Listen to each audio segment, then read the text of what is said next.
Straight fire from me, an African American Copt carrying the weight of ancient faith and fresh blood on my back. My roots run deep into Egypt's Coptic soil, where we were worshipping Christ centuries before any European explorer decided to civilize us with their distorted version of the gospel.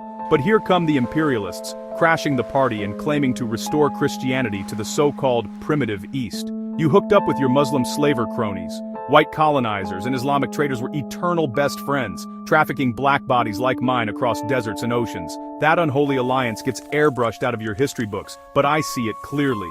Europeans and their Ottoman-era partners divvying up Africa, killing for profit, looting ivory, spices and human lives. Then you pulled out, leaving Bibles as your parting gift. Take this salvation, heathens, while we haul off your gold and leave you in chains.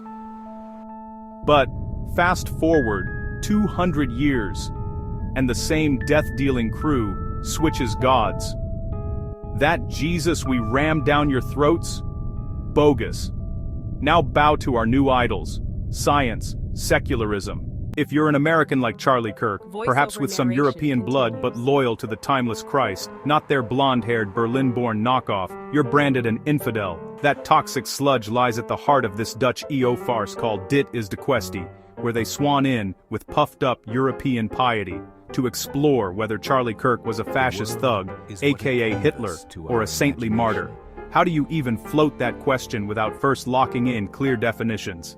Slinging labels like fascist or martyr without crystal-clear meanings is intellectual fraud, pure smoke designed to hide your bias.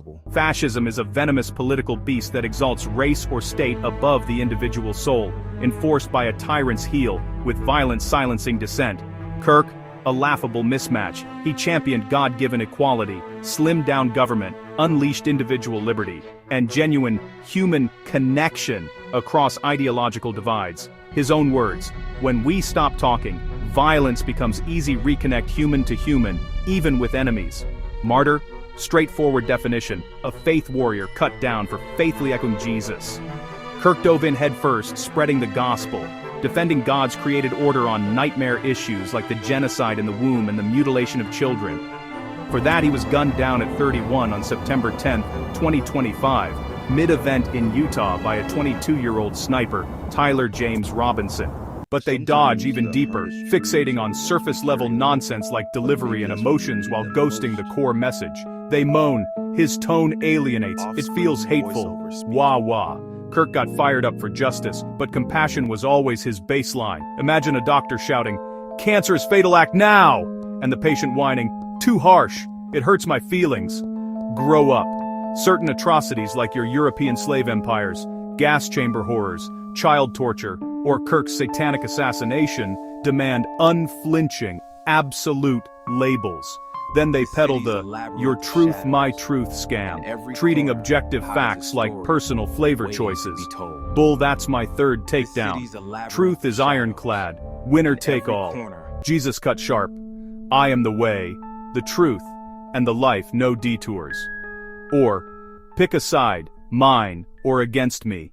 Now zoom out, this isn't just media fluff, it's the latest symptom of Europe's death-dealing DNA, a death empire stretching from Roman bloodbaths to your pint-sized modern kingdoms.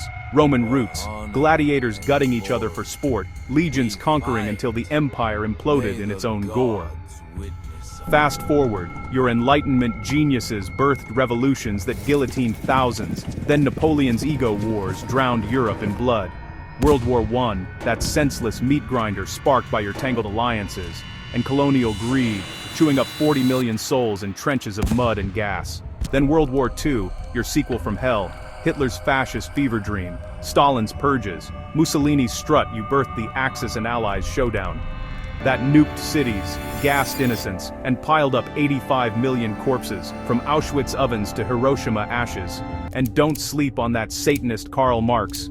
Yes, I said it, the bearded devil who scribbled the blueprint for communism, a hellish ideology straight from the pit. Bolshevik butchers in Russia, 20 million starved, shot, or gulagged under Lenin and Stalin's Red Terror. Mao's Great Leap Forward, 45 million famine dead, Cultural Revolution madness adding millions more. Pol Pot's Khmer Rouge fields, 2 million skulls from your imported poison. And let's not gloss over the Dutch specifically, since this EO smugness comes straight from the Netherlands, the so-called tolerant traders who built their wealth on a foundation of global carnage.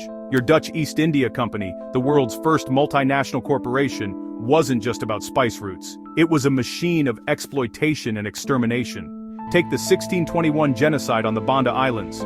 Governor-General John Pieterszoon Cohen orchestrated the near-total annihilation of the indigenous population, up to 15,000 killed, enslaved, or starved.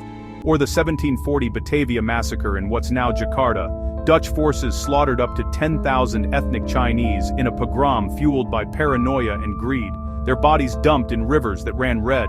Fast forward to the 19th century, the Java War saw forced labor plantations that broke backs and spirits, while the Aceh War involved scorched earth tactics, concentration camps, and tens of thousands dead. But the Dutch didn't stop there even after World War II. When you'd think the horrors of occupation would teach humility, you doubled down on savagery during Indonesia's War of Independence. The Rawajid Massacre in 1947. Dutch troops rounded up villagers in West Java, demanded info on a fighter, and when refused, executed 431 men, nearly every male in the village without trial or mercy. Or Captain Westerling's pacification in South Sulawesi. His special forces unleashed terror, summarily executing thousands. Estimates run as high as 40,000 through public killings, torture, and collective punishment. The Dutch footprint of death extends beyond Indonesia. In South Africa, your settlers, the Boers, laid the groundwork for apartheid through slavery and dispossession of indigenous peoples. Me, I'll keep roaring. If God's unfiltered word, male and female, he created them from the jump, guarding children, naming evil paints me a fascist, then badge me up with Jesus and the martyrs. You master cherry-picked fury, rescuing us savages, while detransitioners wail. Or Lisa Van Abkoud's 2025 bike ride slaughter, stalked and stabbed by an undocumented Nigerian thug, Chris Jude.